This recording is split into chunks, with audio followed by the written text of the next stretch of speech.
చార్ధామ్ యాత్ర జీవితంలో ఒక్కసారైనా దర్శించుకోవాలనుకునే 4 పుణ్యక్షేత్రాల పర్యటన.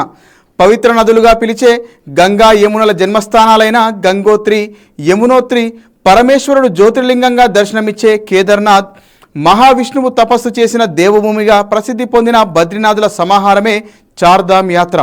ఈ 4 ఆలయాలు ఏడాదిలో 6 నెలలు మాత్రమే తెరిచి ఉంటాయనేది తెలిసిందే. అయినా తెలియని మరెన్నో ఆశ్చర్యకరమైన అంశాలు వీటి వెనుక ఉన్నాయి. మరిన్ని వివరాలు NSNలో ప్రత్యేక కథనం.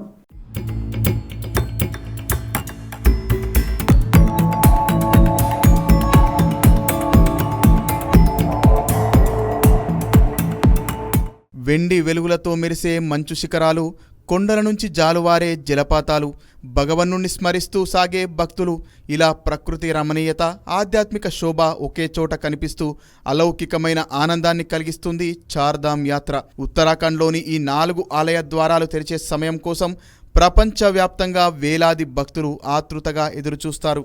యమునోత్రితో మొదలుపెట్టి గంగోత్రి, కేదార్నాథ్లకు వెళ్ళి ఆఖరున బద్రీనాథ్ను దర్శించి ధన్యులవుతారు.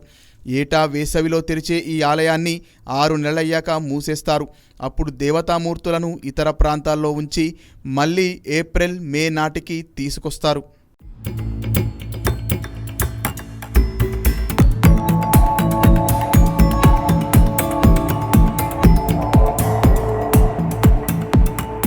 యమునోత్రి ఈ యాత్రలో మొదట దర్శించుకునే క్షేత్రం. సూర్యుడి కుమార్తె అయిన యమున ఉత్తర కాశీలో అవతరించింది. భక్తులు ఈ నదిలో స్నానమాచరిస్తే ఆత్మ, దేహం పరిశుద్ధమవుతాయని నమ్ముతారు. ఈ ఆలయానికి దగ్గరగా సూర్యకుండ్, గౌరీకుండ్ పేర్లతో నీటి చెలమలు కనిపిస్తాయి. సూర్యకుండ్లోని నీరు పొగలు కక్కుతూ ఉంటే గౌరీకుండ్లో గోరువెచ్చగా అనిపిస్తాయి. గౌరీకుండ్లో స్నానమాచరించి గర్భగుడిలో ఇతర దేవతలతో కలిసి ఉన్న యమునాదేవిని దర్శించుకుంటారు భక్తులు. దీపావళి 2వ రోజున వచ్చే యమద్వితీయ నాడు ఆలయాన్ని మూసేసి విగ్రహాన్ని కార్సాలి అనే గ్రామానికి తరలిస్తారు. యమునాదేవి తల్లి అయిన సంజనాదేవి సూర్యుడి తాపాన్ని తట్టుకోలేక తన స్థానంలో ఛాయను ఉంచడంతో ఆమె సంజనాదేవి సంతానాన్ని ఇబ్బంది పెట్టేదట. ఆ వియోగంతో యమున విలపించిందని, ఆ కన్నీరే నదిగా ప్రవహించిందని కథ.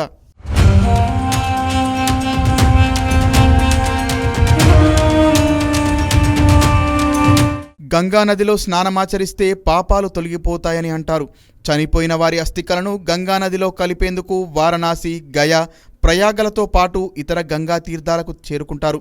ఇంతటి విశిష్టత కలిగిన గంగానది భూమిని తొలిసారి తాకిన ప్రదేశమే గంగోత్రి.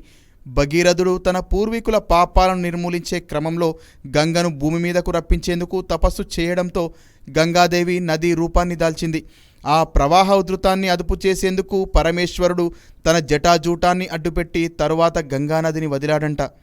అలా వచ్చిన గంగమ్మ కోసం భాగీరథి నది తీరంలో నిర్మించిన ఆలయమే గంగోత్రి.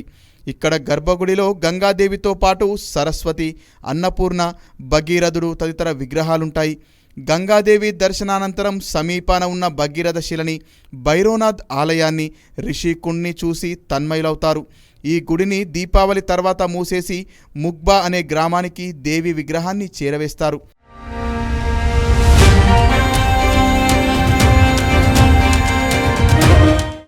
ఓం నమ శివాయ అని స్మరిస్తూ కేదార్నాథ్లో కొలువైన కేదారేశ్వరుడిని చూసేందుకు తపిస్తారు భక్తులు. 12 జ్యోతిర్లింగాల్లో ఒకటైన ఈ ఆలయం మందాకిని నది సమీపంలో రుద్రప్రయాగలో ఉంటుంది. ఇక్కడ శివలింగం రాయి రూపంలో కనిపిస్తుంది. పాండవులు కౌరవులను సంహరించినందుకు పరిహారంగా శివుడిని దర్శించుకోవాలనుకున్నారంట.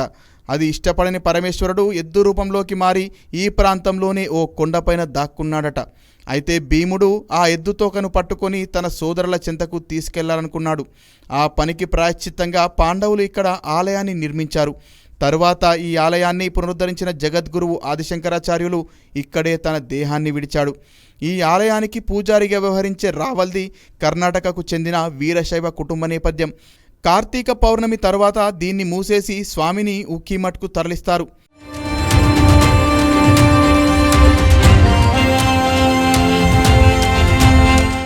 దేవభూమి, 8వ వైకుంఠం, శ్రీమన్నారాయణుడు నడయాడిన పవిత్ర క్షేత్రం అంటూ కీర్తించే బద్రీనాథ్ ఆలయం ఉత్తరాఖండ్లోని చమోలి జిల్లాలో అలకనందా నది సమీపాన ఉంటుంది.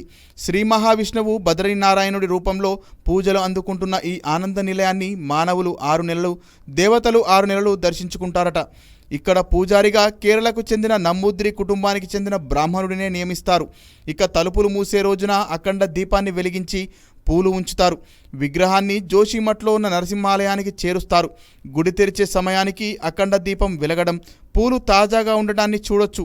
ఇక్కడ బద్రీనారాయణుడు, నరనారాయణులు, శ్రీదేవి, భూదేవి, ఇతర దేవతామూర్తులతో కనిపిస్తాడు.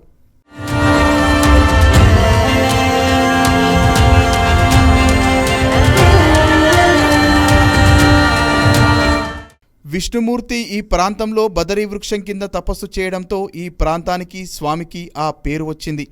ఈ విష్ణుమూర్తి విగ్రహాన్ని దేవతలు తయారు చేశారట. కొన్నాళ్లకు ఆ విగ్రహం అలకనంద నదిలో పడిపోవడంతో దాన్ని శంకరాచార్యులు వెలికితీసి ఆలయాన్ని నిర్మించారట.